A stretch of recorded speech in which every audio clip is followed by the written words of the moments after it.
Hello, beautiful people. I wanted to share something that occurred to me this morning. It's like an anecdote, pretty much. And I was training and I was thinking about how last week went and how this week started off. So, at the start of last week, I did a coaching call with a friend of mine. We exchange coaching services pretty much. We also have a bit of a yarn, but we do a bit of coaching with each other. Before that coaching call, I had some ideas floating around my head because I want to improve on certain areas. The significance of this point, though, was that what occurred to me today was prior to that call, I'd just been thinking about what I didn't want. I didn't want to feel like I was wasting my time. I didn't want to be eating takeout all the time. I didn't want to feel shitty that I haven't trained enough. And then we did the call, and I wasn't expecting to talk as much about myself as I did. However, my friend did a good job, and we explored what was going on. And I think the most powerful thing that I took away from that, and the irony of this is that it's so simple, but it was, what did I want? I wanted to be training hard, to be fasting, doing all day fasts most of the time. And I wanted, after I trained hard, to come home and then be working hard as well. And so after that call, I, because, sorry, stepping back a little bit, during that call, we then continued to explore what that meant to me. What do those things look like? And so then that was like, right, I want to do a far more detailed schedule. And then I was like, right, well, I also want to like be scheduling my dinners. So then I'm not going to the grocery store every day, like all of this sort of stuff. Ironically, when I say it out loud, it sounds, that's just living, right? But I had got to a point where I had a very basic schedule, but it wasn't doing me very well. My training was sort of 1 to 2 times a week and just not fulfilling me. And I was struggling to get past lunchtime with my fasts. In fact, every single day I was hitting lunchtime and I was just going and eating food.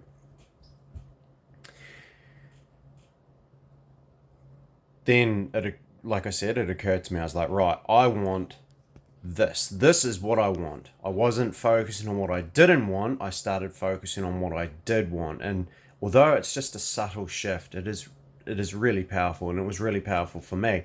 And so my friend held a space for me, essentially helped me work through what was going to work for me, or at least what I wanted to try. I didn't necessarily know for certain that what I wanted to do was going to work, but I knew that I wanted to try those things.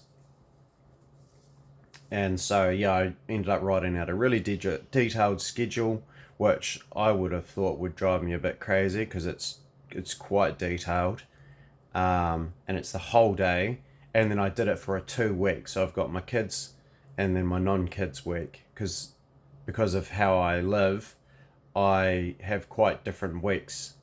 And actually, what was the interesting point about the schedule, right, was like I actually feel like I waste more time and get less done in my non-kid week than I do on my kid week. And then, of course, sometimes we just can't see the wood because of the trees that are in front of us, eh? The wood's for the trees, as the saying goes, or the forest because of the trees.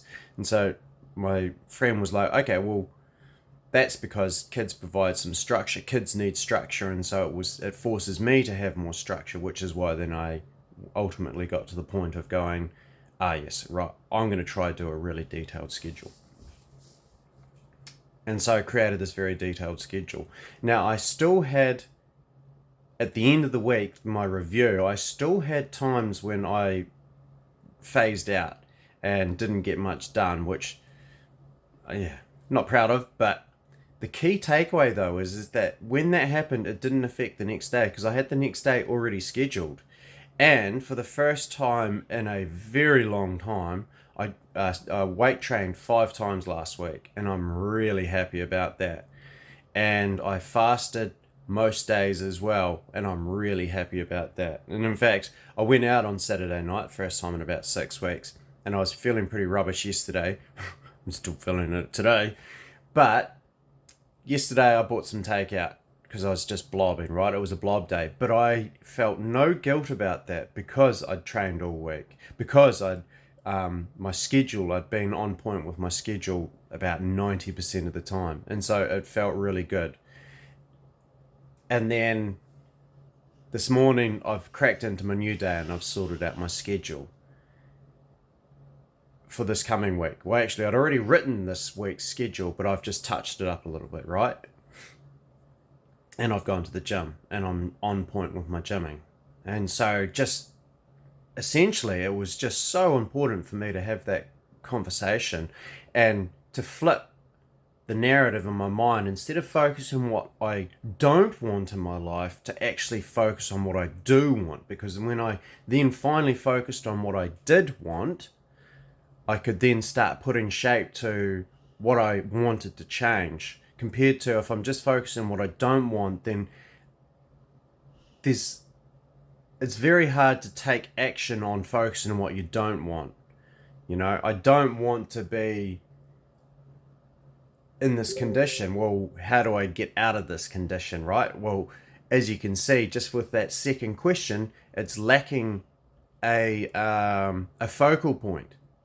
I don't want to be in this condition. Okay, so what are we aiming for? What action should we take towards what? Like, there's no point that you're aiming towards. And so, yeah, it was just, this is something that we learn in coaching, but it was really a powerful point for me to experience it. And I just wanted to share that today. So anyway, team, thank you very much. Thank you for listening this far, and we'll talk to you again another day. Cheers.